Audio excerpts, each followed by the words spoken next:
या दिवसात आपल्याला कैरीचं लोणचं घालायचं असतं आणि वेगवेगळ्या प्रकारचे लोणचे पण असतात. पण बऱ्याच जणांना आपलं चटपटीत लोणचं, विकत्रीसारखं लोणचं, रंग लाल आला पाहिजे, अगदी आकर्षक दिसलं पाहिजे आणि चवीला पण छान असलं पाहिजे, अशा पद्धतीचं मुलांना आजकाल लोणचं हवं असतं. तर अगदीच तशाच टिप्स आहेत आणि अगदी तशाच पद्धतीचं इन्स्टंट आणि सोपं, सोपं पण करायला आणि इन्स्टंट पण आहे आणि खूप काही साहित्यही लागत नाही. तुम्ही म्हणाल नेहमीच कसं साहित्य लागत नाही, खूप कमी साहित्यात आणि रुचकर असं लोणचं तुमचं जर करायचं असेल, तर हा व्हिडिओ न स्किप करता बघा. म्हणजे तुम्हाला एक एक गोष्ट अगदी व्यवस्थितपणे समजेल आणि तुमचं लोणचं अजिबात खराब होणार नाही, हे गॅरंटीने सांगते तुम्हाला. अगदी परफेक्ट जर तुम्ही अशा पद्धतीने केलं ना, तरच तुमचं लोणचं खराब होणार नाही आहे.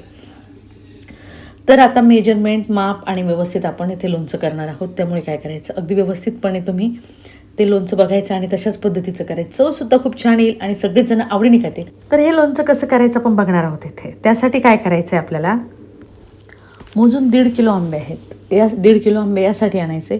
समोरचा भाग आणि आतल्या कोळी गेल्यानंतर आपलं प्रमाणासहित 1 किलो कैरी राहिली पाहिजे.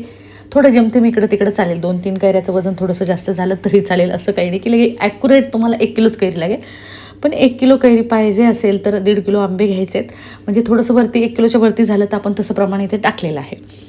तर मी बरोबर मोजून 1.5 किलो आंबे घेतलेले आहेत आणि आंबे घेतल्यानंतर आपल्याला कैरी स्वच्छ पाण्याने धुवून, कपड्याने पुसून, कोरडी करून घ्यायची आहे आणि आपल्याला अशा पद्धतीत ते आंबे कापून घ्यायचे. तुम्ही तुमच्या सुरीने पण म्हणजे चाकूनेसुद्धा कापू शकता.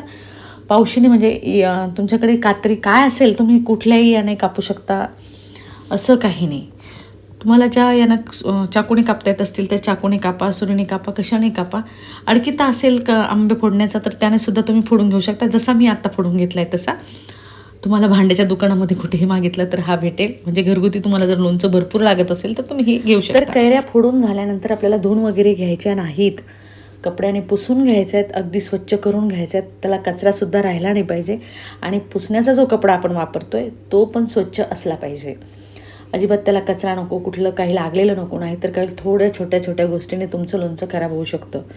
तर अशा प्रकारे आपण कपड्याने पुसलेल्या कैऱ्या ऑलरेडी रेडी झालेल्या आहेत आणि आता आपण एक खलबत्ता घेतला आहे, स्वच्छ करून पुसून घेतला आहे आणि त्यामध्ये 1 तोळा हिंग घ्यायचा आहे. जो खड्यामध्ये हिंग मिळतो ना तो घ्यायचा आहे. आपल्याला पावडर फॉर्ममध्ये मिळतो तो नाही घ्यायचा आहे. 1 तोळा तो कुटून घ्यायचा आहे. खलबत्त्यामध्ये एकदम बारीक होणार नाही, काही प्रॉब्लेम नाही, कारण तो नंतर आपल्या लोणच्यामध्ये थोडासा विरघळतो. तर येथे घेतली मी 100 ग्राम मोहरी. तुम्ही म्हणाल एक आपण मसाल्याची एक पुडी पण वापरणार आहोत, एक पॅक पण वापरणार आहोत, पण डाळ पण घ्यायची. तर डाळ घेतल्यानंतर डाळ स्वच्छ करून घ्यायची आणि मिक्सरच्या भांड्यात काय करायचं, थोडंसं एकदा किंवा दोनदा फिरून घ्यायचं आहे. म्हणजे त्याच्या डाळीचे 2 भाग करून घ्यायचे आहेत आपल्याला. तर डाळ आपण थोडीशी बारीक म्हणजे 2 भाग करून घेतलेत. नंतर 20 ग्रॅम आपण हळद घेतलेली आहे त्यामध्ये. पॅकिंगची सुद्धा हळद चालेल, आपण किराणा दुकानात मिळते ना ती पण चालेल. 30 ग्रॅम मीठ घ्यायचं आहे आणि लोणचं मसाला घ्यायचा आहे आपल्याला 1 पॅक. जो आपल्या 1 किलोच्या प्रमाणासहित मिळतो तो घ्यायचा आहे. तर तुम्ही कुठलाही मसाला घेऊ शकता, असं काही नाही की याच कंपनीचा घ्या. तुम्हाला ज्या लोणच्याचा मसाल्याचा फ्लेवर आवडत असेल ना, तुम्ही तो मसाला घ्यायचा आहे आणि आपल्याला हा मसाला, मीठ, हळद आणि हे एकजीव करून घ्यायचं आहे. आपली लाल मिरच पावडर टाकायची राहिलेली आहे, ती पण आपण एकदा टाकून घेणार आहोत.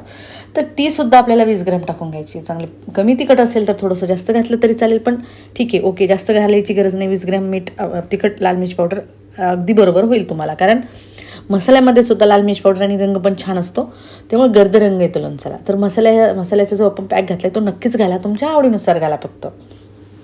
तर हे झालं आपला मसाला रेडी आणि नंतर काय करायचं आहे, आपला बारीक केलेला हिंग आणि गरम केलेलं तेल घ्यायचं आहे. तर तेल मी चांगलं अर्धा किलो घेतलं तरी चालेल, अर्धा किलोला थोडंसं कमी आहे. तुम्ही अर्धा किलो तेल, 1 किलोला अर्धा किलो तेल घेतलं तरी चालेल किंवा 1 पाव. तेलाचं काही नाही, तुम्हाला आवडेल तितकंच तुम्ही तेल घालू शकता. त्यामध्ये मी घातला आहे अर्धा चमचा मेथी, हिंग घातलेला कुटलेला, दालचिनीचा छोटासा तुकडा घातला आहे आणि मिरे घातलेत 5 ते 6 आणि लवंग घातलेत 5 ते 6, असं प्रमाण घ्यायचं आहे. मेथीचे दाणे थोडेसे लालसर होऊ द्यायचे आणि मिरे आणि हिंग तळून वरती येऊ द्यायचा आहे. मग नंतर आपली छान तेलाला फोडणी बसलेली आहे. जो मेथी, लवंग, हिंग जो आपण खडा हिंग घातला आहे ना, त्याचा फ्लेवर खूप छान येतो आणि लोणचं तुमचं अगदी अप्रतिम होतं. जो तडका आहे ना तो महत्त्वाचा लोणच्याला. तर हे चांगलं थोडंसं, जास्त नाही पण थोडंसं थंड होऊ द्यायचं आहे. म्हणजे मसाला जळाला सुद्धा नाही पाहिजे आणि जास्त टेम्परेचरचं तेल नको आहे आपल्याला. थोडंसं चांगलं फोडणी दिल्यानंतर चांगलं 10 मिनटं आपल्याला थंड करून घ्यायचं तेल आणि नंतर ह्या मसाल्यामध्ये टाकायचं आहे. म्हणजे मसालासुद्धा खमंग भाजला जाईल. कारण आपण एकदम तापून घेतलेलं तेल आणि मसाला जळू शकतो. त्यामुळे थोडंसं टेम्परेचर थोडं कमी जर केलं ना तर तुमचा मसाला जळणारसुद्धा नाही. तर आता तुम्ही म्हणजे काय म्हणतात इमॅजिन करू शकणार नाही, इतका सुंदर वास येतो मसाल्याचा, अगदी अप्रतिम वास येतो किचनमध्ये. असं वाटतं काय मसाला छान झाला असेल आणि लगेच लोणचं खावं असं वाटतंय. तर आता हे लोणच्याचा मसाला आपल्याला लवकर थंड करून घ्यायचा आहे. त्यामुळे काय करायचं आहे, खाली ताटामध्ये पाणी घ्यायचं आहे आणि त्यामध्ये आपण जे मसाला मिक्स करून घेतला आहे छान, तो एकसारखा त्या थंड पाण्यात ठेवल्यानंतर तोपर्यंत आपण ह्या कैऱ्या ज्या आहेत त्या मोठ्या भांड्यात घ्यायच्या, स्टीलच्याच घ्यायच्या. जर्मनचं वगैरे भांडं घ्यायचं नाही, पातेलं घ्यायचं नाही आहे. स्टीलचं एक मोठं पातेलं घ्यायचं आहे, म्हणजे जे असेल तुमच्याकडे, टोपलं असेल तर टोपलं घ्या, पातेलं असेल तर पातेलं घ्या. आणि हा जो मसाला आहे चांगला मी फॅन खाली ठेवला होता आणि थंड पाण्यातसुद्धा ठेवला होता. त्यामुळे आता खूप गार झाले. आता गार झालेल्या मसाल्याला त्या भांड्यामध्ये आपल्याला टाकून घ्यायचं आहे. तुम्ही म्हणाल यामध्येच काय टाकलं, कारण कैऱ्या एकसारख्या हलवल्या जात म्हणजे मिक्स केल्या जात नव्हत्या, म्हणून आपण त्या भांड्यामध्ये टाकून घेतलं. आणि आपल्याला चांगलं 2 दिवस या भांड्यामध्ये ठेवायचं आहे, म्हणून आपण लोणचं मोठ्या भांड्यामध्ये टाकतोय. तर पूर्ण टोपल्याचा मसाला जो आहे आपल्याला काढून घ्यायचा आहे. तर त्यासाठी कैऱ्या मी काही घेतल्यात आणि नंतर आपल्याला चांगला व्यवस्थित पूर्ण तेल मसाला काढून घ्यायचा, कारण तो मसाला फार महत्त्वाचा आहे. आणि हो, तुम्ही म्हणाल मोहरी डाळ थोडीशी बारीक करून का घातली, कारण जी डाळ दिसते ना आणि ती बाजूला होते ना लोणच्याच्या, ती बाजूला नाही झाली पाहिजे म्हणून आपण काय केलं, ती डाळ थोडीशी मिक्सरमधून काढून घेतलेली. त्याने जे मसाल्याचं टेक्स्चर येतं ना ते एकजीव झाल्यासारखं आणि स्मूथ असं टेक्स्चर येतं. आणि आपण ज्यावेळेस कैरी खातो ना त्यावेळेस म्हणजे कैरीची एक फोड घेतो ना, ते छान लागते. ट्राय करून बघा. या छोट्या छोट्या टिप्स आहेत पण खरंच खूप कामाच्या आहेत.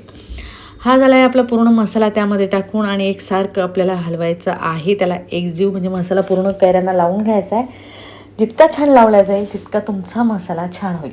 तर येथे चांगले 1.25 किलो आपली कैरी पडलेली आहे. आपण त्यानुसार मीठ हळद सगळं घातलेलं आहे.